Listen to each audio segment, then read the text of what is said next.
بسم اللہ الرحمن الرحیم اللہم صلی علی محمد و آل محمد۔ سامعین عزیز، ایک مختصر سی اور آسان سی دعا خصوصاً ان مومنین مومنات کے لیے جو قرض کی وجہ سے پریشان ہیں، ادائیگی قرض نہیں ہو پا رہی، تو ادائے قرض کی ایک اہم دعا امام جعفر صادق علیہ السلام فرماتے ہیں کہ ایک روز ایک شخص رسول اسلام حضرت محمد مصطفیٰ صلی اللہ علیہ وآلہ وسلم کی خدمت مبارک میں آیا اور آ کر عرض کرنے لگا، یا رسول اللہ، میرے اوپر قرض ہے اور امر قضاء و قدر کے متعلق سینے میں وسوسہ ہے۔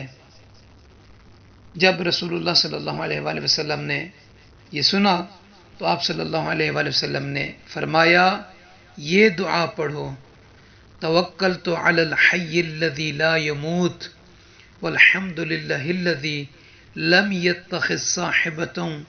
ولا ولدا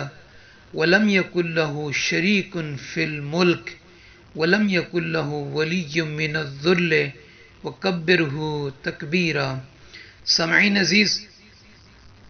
جب تک اللہ نے چاہ اس نے صبر کیا۔ امام علیہ السلام فرما رہے ہیں ایک دن وہی شخص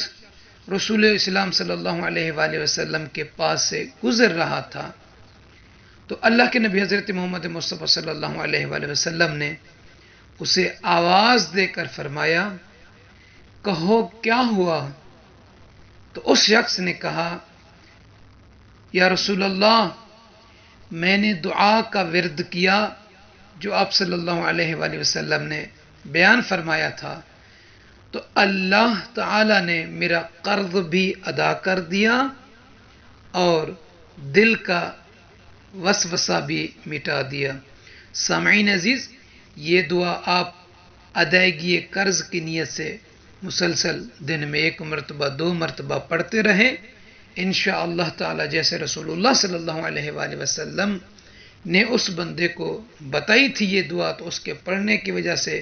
اللہ تعالیٰ نے اسے اسباب ادائیگی رزق عطا فرمائے اور وہ اپنا قرض ادا کر دیا، اور جو اس کے دل میں وسوسہ تھا وہ بھی ختم ہو گیا۔ تو دعا کرتے ہیں کہ انشاءاللہ تعالی تمام مومنات جو قرض میں مبتلا ہیں، جو قرض کی ادائیگی نہیں کر سکتے، اللہ تعالیٰ ان کو اسباب رزق عطا کرے اس دعا کے صدقے میں، تاکہ وہ اپنے قرض کی مشکل اور پریشانی سے نجات پائیں۔ مومنین سے عرض ہے میں اپنی دعا میں یاد رکھیں گے۔ جزاک اللہ۔